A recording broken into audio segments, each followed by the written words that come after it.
tarde a todos, bem-vindos ao Centro Cultural Penedo da Saudade e a mais uma iniciativa do programa paralelo desta segunda mostra artística e cultural da região CIMO. Nós hoje, eu peço desculpa, a doutora Cristina está para fora e portanto não pode estar, estou cá eu, não serei propriamente a pessoa mais habituada a fazer isto, mas pronto, não interessa porque também ninguém veio cá para me ouvir a mim falar. Portanto, eu vou passar a palavra ao Sr. Presidente, Engenheiro Jorge Custódio.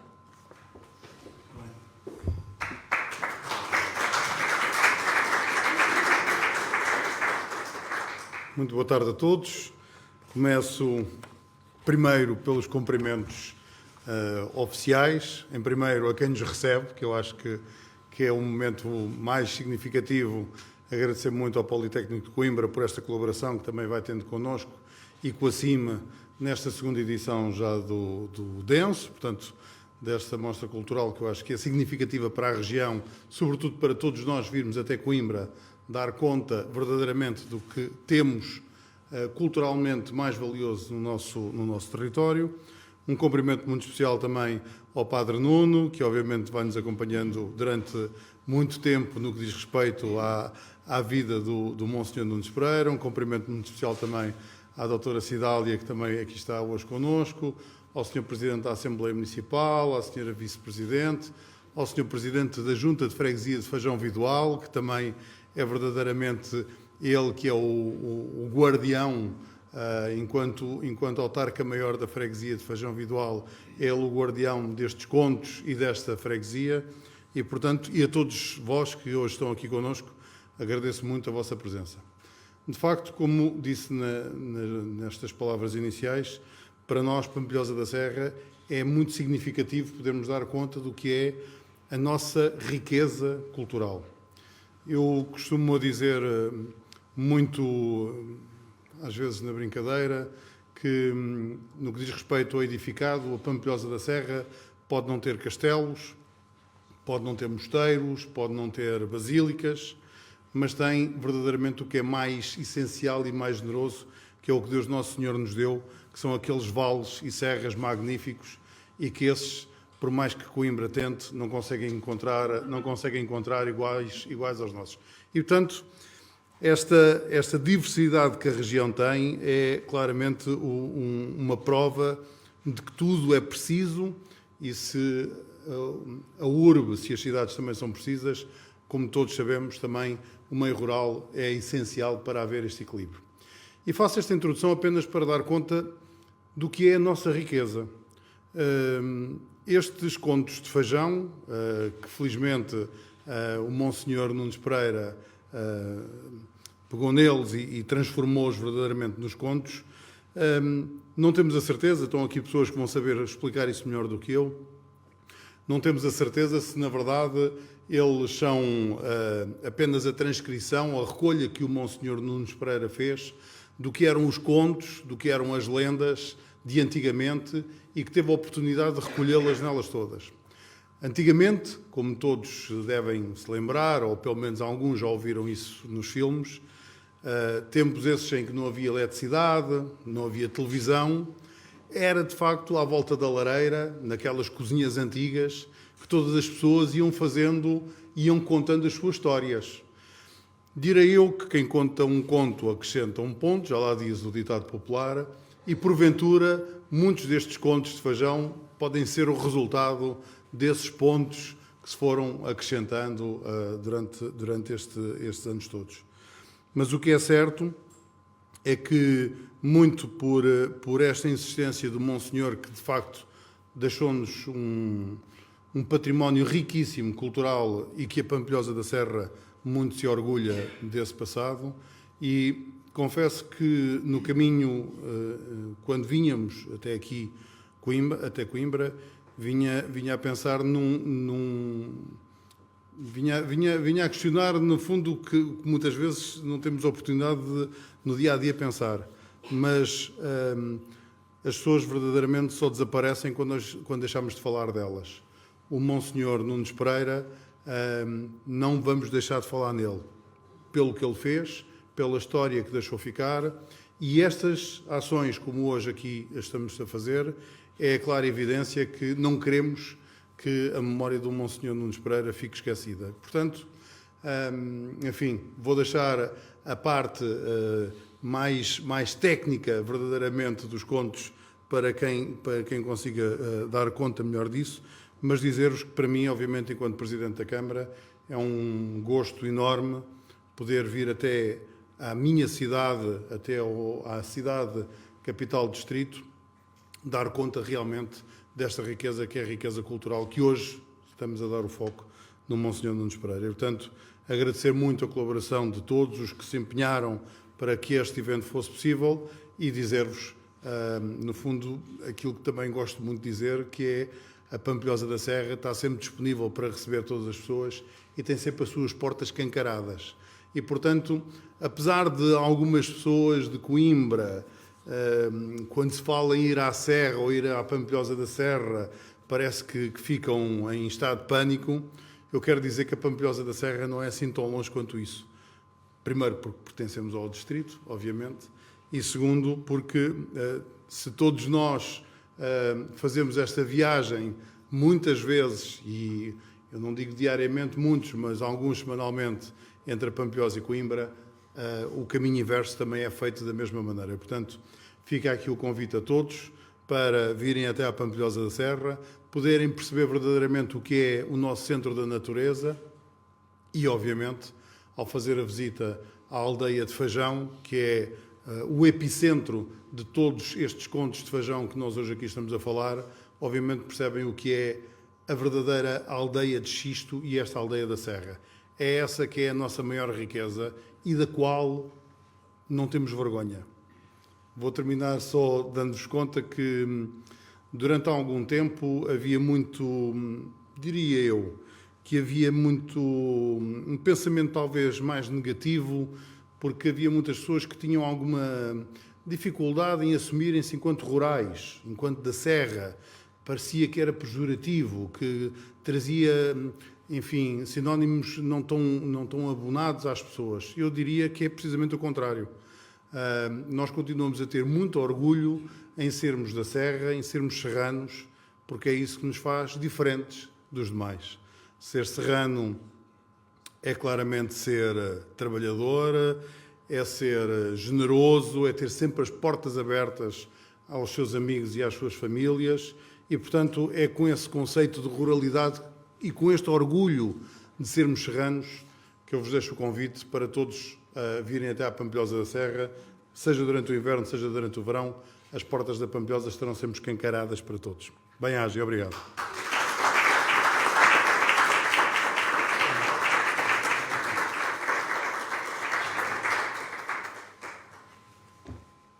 Bem, eu agora gostaria de dar a palavra ao Padre Nuno para nos vir aqui falar um bocadinho também do Monsenhor Nunes Pereira. Obrigada.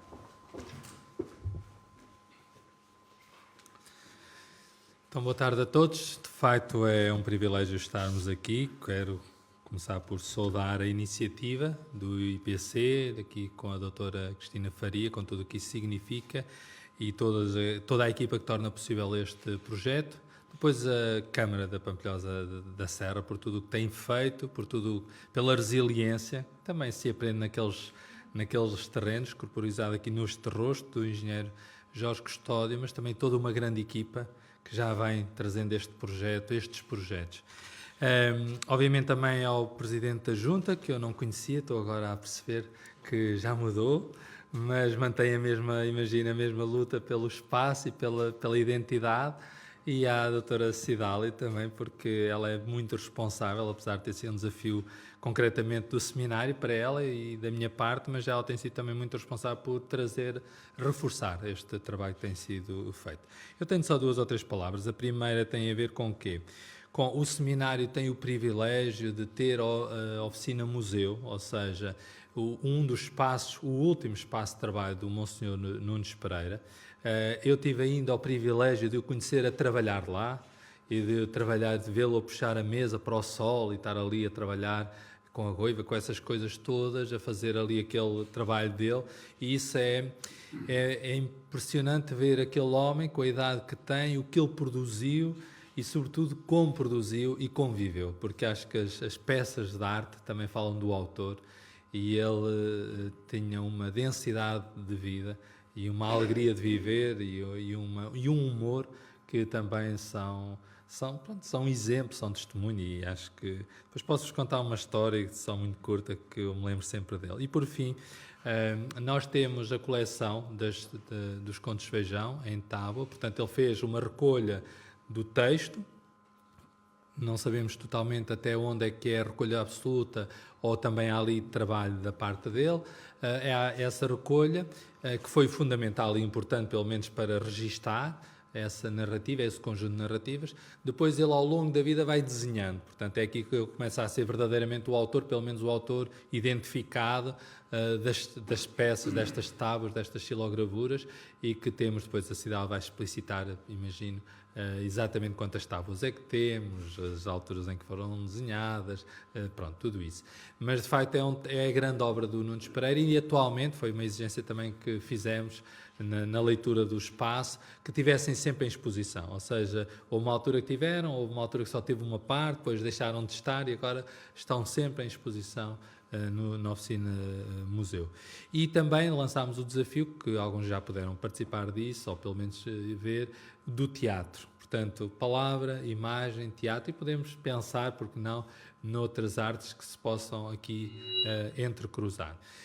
Não tenho muito mais a dizer, senão que é um enorme privilégio ser herdeiro desta história em parte e poder reforçar este trabalho deste artista, que é um homem que está muito para além do ser padre, apesar dessa ser a sua identidade e a sua marca, mas que criou, por exemplo, em Coimbra, um movimento de artistas e que tem aqui uma leitura também de pedagogo, ensinou a muitos o traço e essas coisas todas. Então a nota que eu vos tenho para dizer, que essa provavelmente não está em nenhum livro e ainda não vai ser publicada, é que eu era seminarista e tinha o privilégio de conduzir um Fiat 127 amarelo, que muitos não saberão já o que é isso, mas pronto, vão ao Google. E então um dia íamos a sair, eu e um amigo meu que trabalha na Brigada de Trânsito atualmente, íamos a sair os dois e dissemos, vamos dar boleia ao Monsenhor Nunes Pereira. E ele disse, nossa, Monsenhor, quer ir para a Sé, ia haver umas ordenações. Ele disse, sim, vamos, sim, quero ir. Então, e quero boleia? Vou, com certeza. E nós, naquela altura, éramos um bocadinho menos conscientes do que atualmente. Tínhamos uns capacetes das obras com os nossos nomes para quando íamos dentro do carro.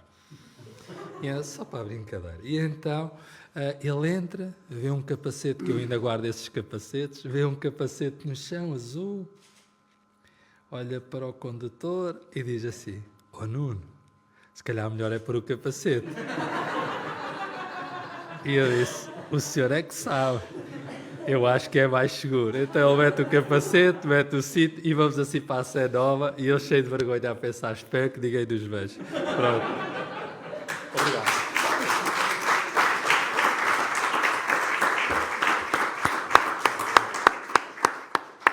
Obrigada. Essa história ficou gravada, foi transmitida para o mundo. Alguém um dia deste vai escrever. Bem, agora vamos ver um pequeno documentário sobre a vida de Monsenhor e depois, então, a doutora Cidália virá aqui falar-nos com mais propriedade sobre ele.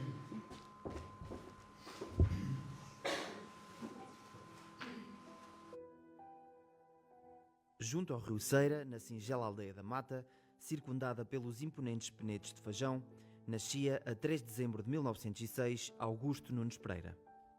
A sua infância foi passada entre a aldeia que o vira nascer e a aldeia de Fajão. Conheceu, ainda em tenra idade, o heroísmo das gentes locais e partilhou do seu duro labor. Desde cedo, revelou o talento para as artes, que mais tarde viria a distingui-lo como um dos mais notáveis artistas da região na segunda metade do século XX.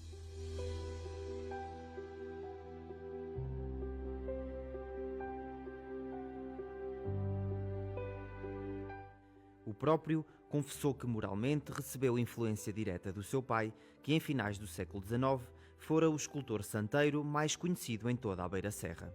Dele herdou o gosto pela arte, um vasto ferramental para trabalhar a madeira e um nome que é quase um mito. Não menos influente na formação do padre e artista foi a figura tutelar de sua mãe. Concedeu-lhe um imenso saber de tradições populares e transmitiu-lhe a alma resiliente e solidária. Conseguiu ainda, a muito custo, inscrevê-lo no seminário, o que acabaria por marcar de forma eloquente a sua vida e respectiva caminhada artística. Foi aqui que sobressaiu a sua vocação natural para o desenho e onde recebeu os primeiros incentivos, mesmo quando o percurso artístico parecia opor-se ao do sacerdócio. Contudo, sendo um talentoso artista, nunca deixou de ser um exemplar sacerdote. Soube sempre conciliar o exercício da doutrina pastoral com um crescente interesse pelo cultivo das artes. Desde a poesia à escultura, passando pelo desenho, pela aguarela, pelo vitral e, sobretudo, pela xilogravura, especialidade em que se viria a notabilizar e na qual se tornou possivelmente no melhor artista português da época. Perante qualquer uma das suas criações, não precisamos de ler a assinatura do autor para dizer categoricamente: é de Nunes Pereira. É este, de resto, o pormenor que distingue o comum dos artistas de eleição, dos predestinados.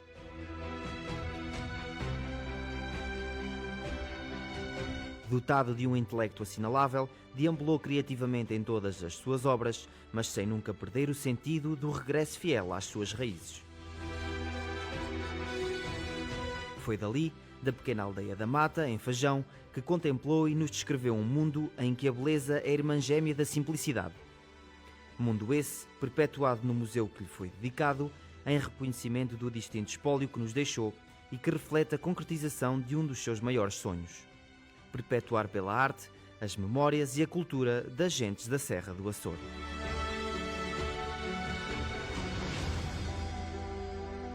Encheu de harmonia vidas inteiras, as mesmas que tiveram a sorte com ele privar.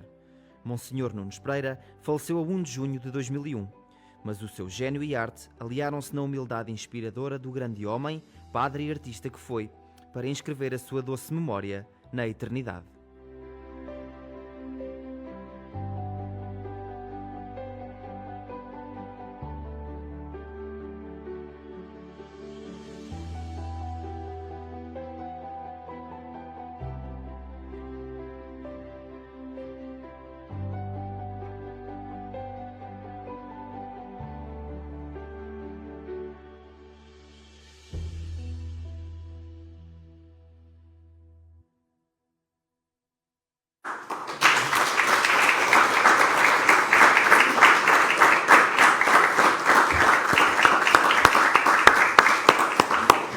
Vamos então agora ouvir a doutora Cidália. O que é que tem para nos contar?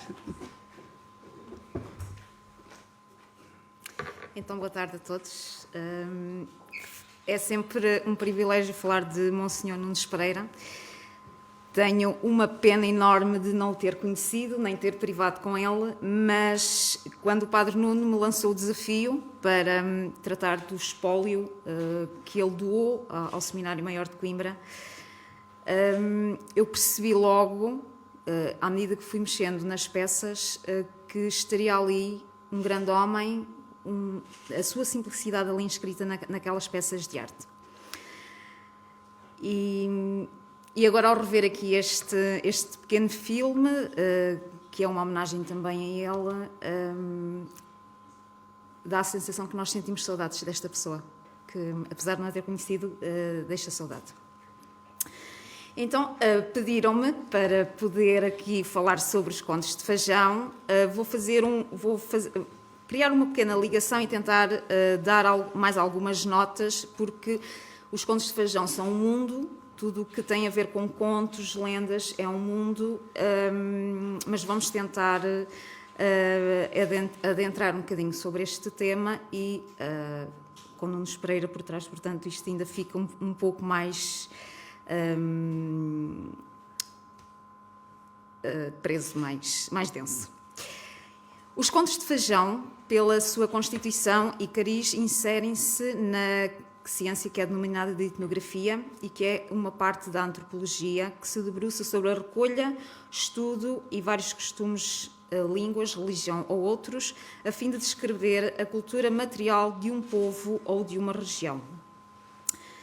E, neste sentido, como refere José Leite Vasconcelos, o maior historiador da etnografia portuguesa, a etnografia permite examinar o que dá índole e coesão a um povo e o distingue do outro, o que nele é congénito e primitivo, ou que com o tempo e por apropriação do que lhe chegou de outro povo, se tornou típico. Produtos diretos, imediatos, indiretos ou mediatos, da sua psique, espontâneos ou assim julgados. E esses produtos diretos, como refere a José Leite Vasconcelos, são especialmente os intelectuais, como por exemplo poesia, mitologia, música.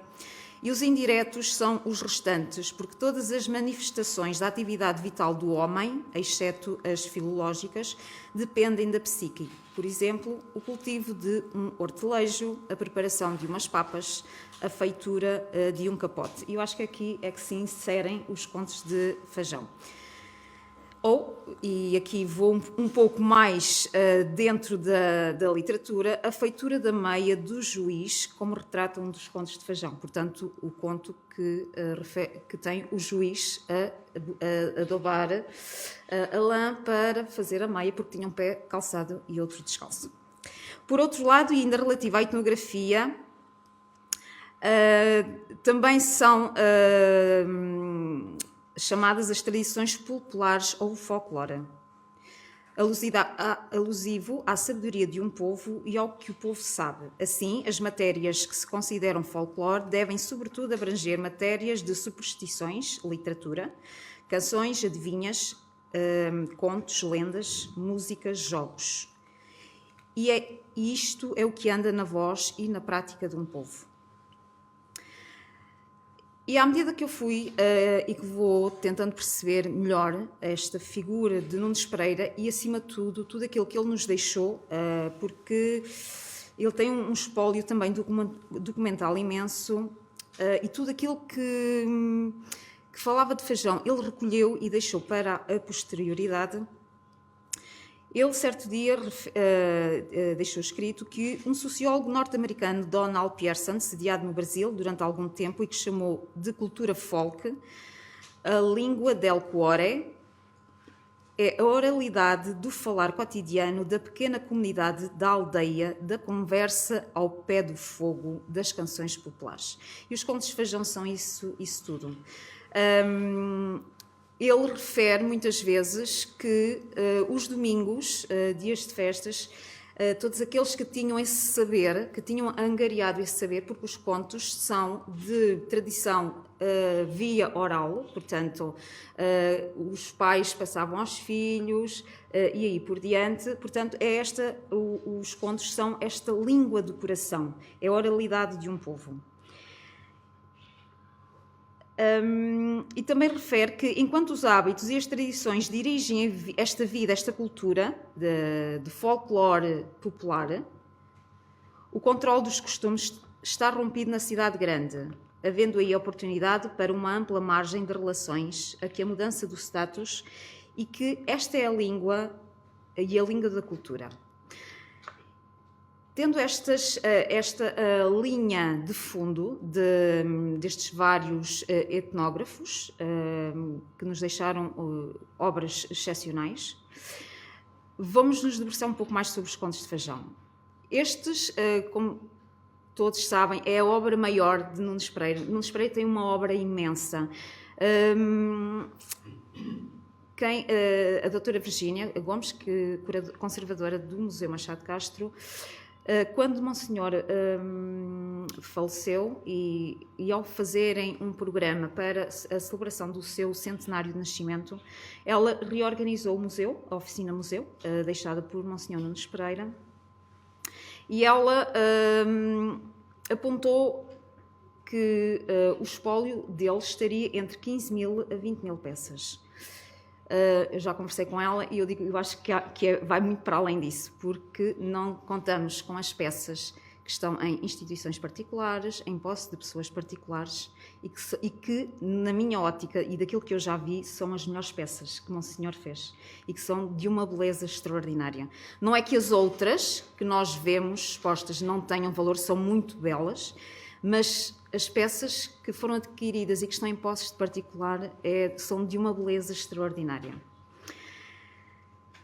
Como disse também o Padre Nuno, os contos foram recolhidos por Monsenhor Nunes Pereira, porque havia essa necessidade de os recolher para que eles não se perdessem no tempo, porque o tempo também é inimigo do homem, porque esta cultura oral, esta cultura do povo da Serra, pode-se e perde-se à medida que os mais velhos vão falecendo. E há muitas coisas que vão ficando no esquecimento porque não foram coligidas. Então, Nunes Pereira fez esta recolha ao longo de 20 anos, coligiu os contos. Existem contos com várias versões. O livro tem, um dos contos tem as 3 versões inseridas, mas existem muitas outras versões que não estão integradas no livro. E isso acaba por dar nota também, como dizia o Dr. Custódio, que quem conta um conto acrescenta um ponto. Portanto, tudo isto é muito interessante. Como foi evidenciado numa nota de um catálogo e do primeiro catálogo dos contos de Fajão, foi este livro. Este livro foi a primeira edição dos contos de Fajão, que foram impressos 15 de maio de 1989 pelo Museu e Laboratório Antropológico da Universidade de Coimbra. Referem que são um retrato artístico de uma multidão de heróis sem nome e que são um testemunho de uma civilização ancestral e de uma cultura admirável sem livros e sem motores. Os Contos de Fajão, este livro que também nós temos ali, é composto por 24 contos. Nunes Pereira elaborou 25 desenhos e somente temos em exposição no Seminário Maior de Coimbra 23 tábuas, portanto, de forma mais permanente. Destes 24 contos, 2 desses contos não têm desenho, não têm uma referência artística da parte de Monsenhor Nunes Pereira, e posso dizer que é A Sementeira do Sal e os Gafanhotos, e o Pascoal de Fajão, que dava conto às abelhas e às colmeias, não. Outros contos, o conto que apresenta 3 versões, O Lobo Morto, e temos 2 contos que têm duas tábuas, ou 2 xilogravuras, O Burro Mata Lobos e Do Modo como os de Fajão ceifavam o centeio. Além disso, as personagens referenciais deste universo tão popular e característico dos contos de Fajão são o Pascoal, que representa o Zé que tudo suporta, o Almocreve, que é aquela figura sempre esperta e que tem solução praticamente para tudo, e o Juiz de Fajão, que é sempre sábio e justo e que tenta transformar as sentenças em pontos de conciliação, para além de muitas outras personagens. O primeiro conto que Monsenhor Nunes Pereira fez foi em 1975, o último foi produzido em 1995, portanto temos aqui 20 anos de labor. Na impressão dos contos de Fajão pela Universidade em 1989, os contos, ele fez um conjunto de postais, todos eles eram da década de 70. E os outros depois foram sendo produzidos e então alocados a cada um dos contos. Nos contos em xilogravura, o material nobre é a madeira e é um sinal material da vida rústica e da sua inesperada sabedoria, onde a sobriedade e a beleza dos contos se identificam com a matéria em que estão gravadas. Aí, cada corte, cada traço é uma decisão espontânea e definitiva que se entrega à memória dos séculos. E aí vemos também que é surpreendente a ousadia e a aventura do artista, que nas várias incisões que vai fazendo, vai delineando figuras, expressões, o realismo do edificado, que ele era um acérrimo defensor do tipismo arquitetónico da zona de Fajão, e que no final ele vai formando a expressão final da gravura, no seu todo, e essas tábuas ganham uma força imensa. Dentro daquilo que eu também consegui perceber, e aqui uma personalidade, Jorge Oliveira Martins, que acompanhava também o trabalho de Monsenhor Nunes Pereira. Ele refere que a sensibilidade de Nunes Pereira transporta com mestria as autênticas falas daquela comunidade sem as distorcer. O universo vocabular daquele pequeno mundo é utilizado com rigor, sem a familiarização do autor com a linguagem urbana e intelectual, sem provocar qualquer dano. Por outro lado, já existia esta preocupação de salvaguardar os contos de Fajão e, numa nota em 1984, o Dr. António de Jesus Fernandes escreveu várias notas para a comarca de Arganil e ele refere que os contos de Fajão, pelo seu conteúdo cómico, brincando com as coisas simples, estão na linha dos contos humorísticos, dos mais belos, dos mais autênticos, de sabor popular. O verdadeiro humor cómico é uma prática do ridículo, brincando com as coisas simples, com as situações reais. Só o vamos encontrar no povo anónimo, no povo das aldeias. E os contos de Fajão são tudo isso. E foi de todo importante fazer coligir todos estes contos, mas a maior genialidade são essa transparência para as tábuas, para a xilogravura. E essa, sim, é a maior nota que o Monsenhor nos deixou. E mais à frente ele refere que era assim o espírito dos homens bons de Fajão, ensinar as coisas belas, simples e boas da sua terra aos rapazes para que não se perdesse uma tradição, uma prática, uma cultura. Assim, os contos de Fajão são um espólio, uma fonte inesgotável de ensinamento para todos nós. Só situando-os no tempo e no espaço geográfico da comunidade fajaense, comparando o viver desse povo, os seus usos e costumes, os seus meios de sobrevivência, cultura, ligação com outros povos vizinhos, isolamento, as suas rotas comerciais, as suas estradas, podemos tirar os contos de Fajão e desta comunidade que aqui viveu entre serras e penedos, as lições, a grandeza, os princípios, o simbolismo que esta comunidade nos poderá revelar. Em Fajão, homens, penedos e natureza têm histórias para contar. Vila antiquíssima, anterior à fundação da nossa nacionalidade, deixou de ser concelho por decreto em 24 de outubro de 1855. E remate dizendo que o sábio juiz de Fajão, o simplório Pascoal, são figuras imortais que continuarão pelos séculos fora, de braço dado a encher com graça e fortuna as ruas deste lendário histórico Fajão.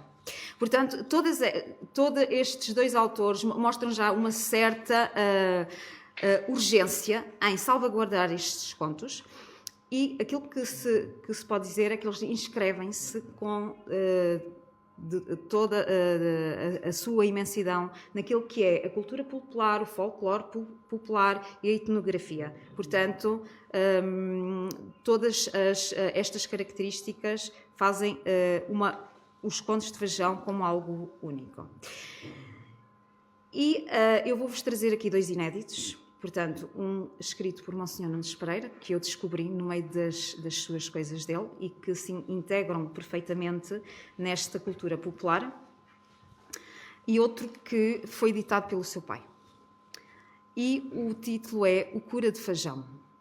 Dormia, descansava no seu leito, o cura de Fajão, santo velhote, quando chamou à porta um magote de homens armados de danado peito.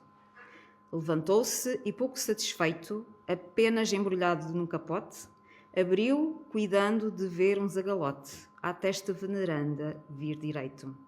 É arrastado como Jesus Cristo, da casa de Pilatos à de Anás e da casa de Anás à de Caifás.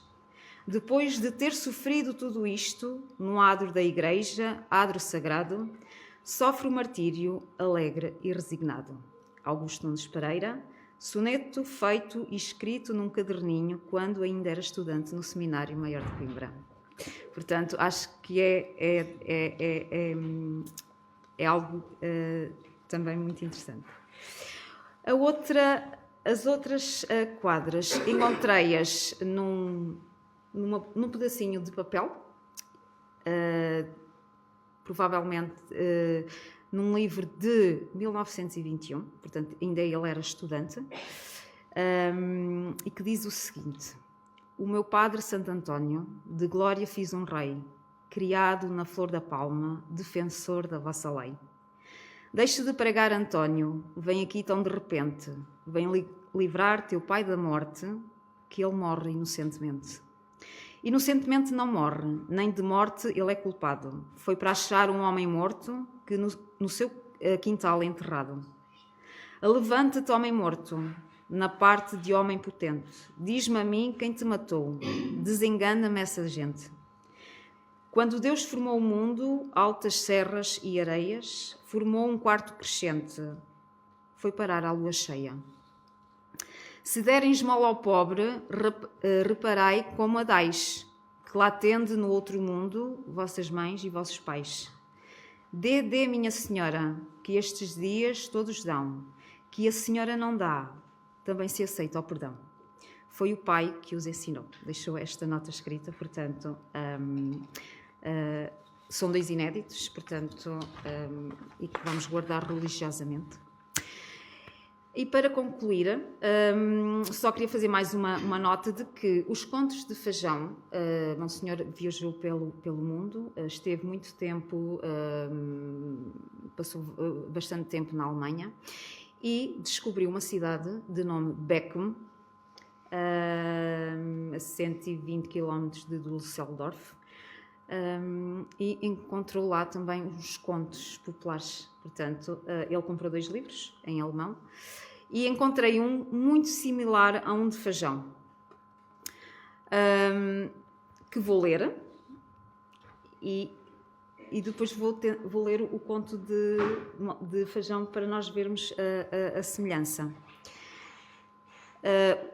A tradução não poderá ser a melhor, porque eu pedi ao Dr. Google que me ajudasse na tradução do alemão para o português, portanto... Acho que não é boa ideia.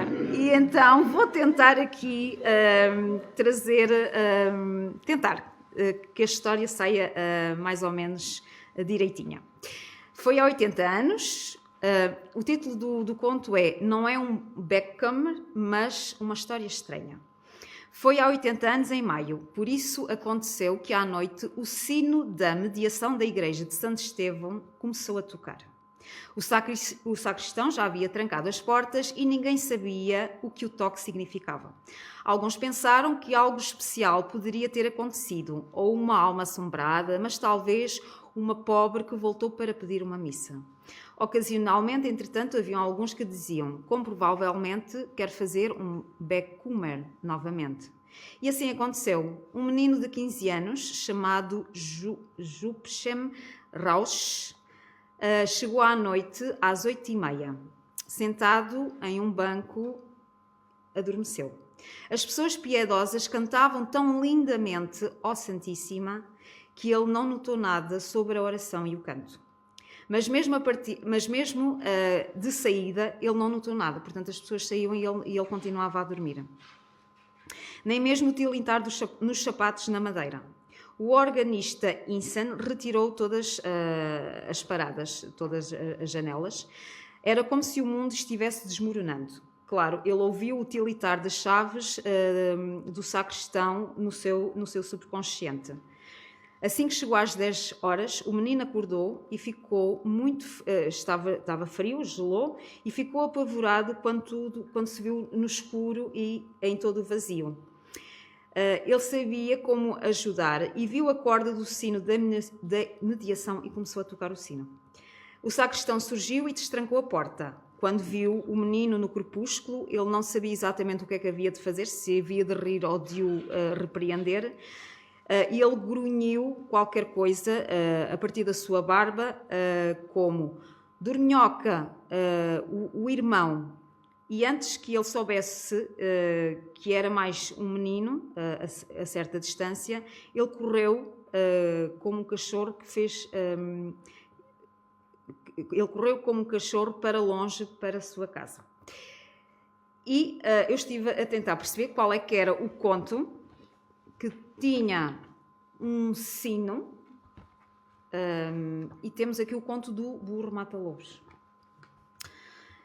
E vou só lê-lo muito rapidamente, para nós vermos também aqui algumas semelhanças. Era uma vez um almocreve que tinha um burro já velho e pobre e queria desfazer-se dele. Então, quando vinha das voltinhas para cima, vinha tocando o burro e dizendo: "Arre burro, mata-lobos, vai à serra e mata-os todos." O Pascoal, que andava na sua propriedade, no Reboludo, ao ouvir aquilo, veio à pressa para a vila e reuniu com todos os donos de rebanhos para comprarem o burro que matava os lobos. Todos concordaram em comprar o burro e foram ter com o almocreve para ver quanto é que ele queria pelo animal. O almocreve o que queria era vendê-lo, mas fez-se rogado para lhe render mais. Por isso, acertaram o preço, 30.000 réis e uma carga de presuntos. E lá compraram o burro que matava os lobos. Então formaram entre todos uma escala para cada dia lá ir prender o burro no alto da serra. Como não havia árvores, levava uma estaca e uma corda comprida para o burro de noite apanhar os lobos. O que lá foi no primeiro dia não espetou bem a estaca. Em alta noite, os lobos atacaram o burro e ele foge espavorido para a vila, arrancando a estaca e arrastando a corda até chegar ao adro da igreja. Por acaso a porta da igreja estava aberta e o burro refugiou-se lá dentro. Mas um lobo que vinha a persegui-lo entrou também e o burro deu a volta pela capela mor e saiu pela porta principal. Como levava a corda de rastos e a estaca atravessada na ponta da corda, a estaca fechou as duas meias portas, de modo a que o burro ficou fechado dentro da igreja. Ora, naquele tempo, a corda do sino era uma videira comprida, ainda com folhas verdes. O burro, coitado, estava cheio de fome e começou a roer as folhas da videira e o sino começou a tocar. E quanto mais o burro roía, mais o sino tocava. Acorda todo o povo, espavorido, e acorda tudo ao adro. Ao verem aquele espetáculo, ficaram pasmados e disseram: "Ai, que inteligência! Abençoado dinheiro que a gente deu pelo burrinho. Mete o lobo na igreja e fecha-lhe a porta e toca o sino para a gente ver a inteligência dele." Depois foram buscar uma escada, subiram ao telhado, desviaram as telhas e, com o auxílio da luz da lâmpada, viram lá embaixo o lobo. Então o Pascoal desceu ao coro e não esteve com meias medidas. Pegou num arado, porque era no coro que guardavam os arados e as grades, pegou, portanto, num arado e pô-lo ao ombro, para o atirar para cima do lobo.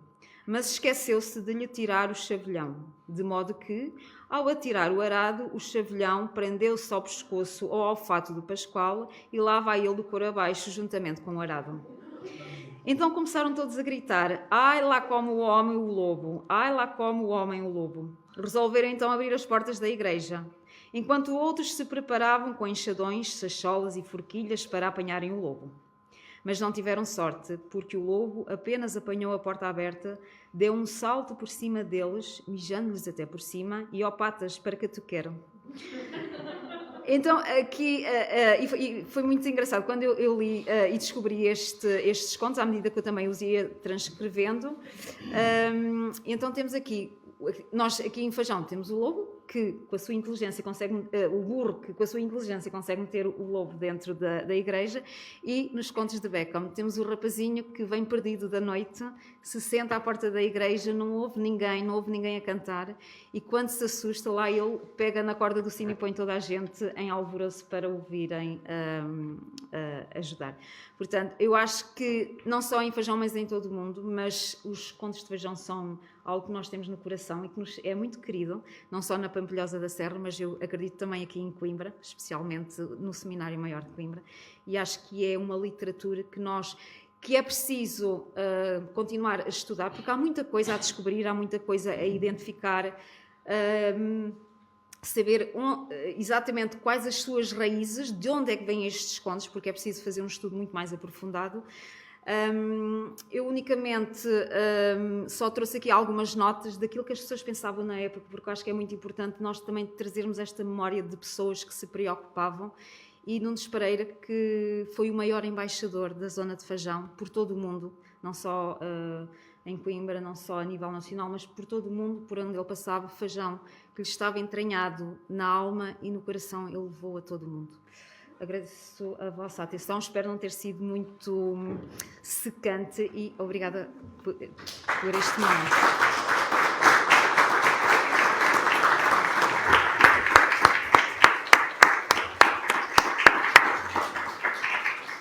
Obrigada, doutora Cidália. Eu fiquei de veras curiosa para ler os contos de Fajão.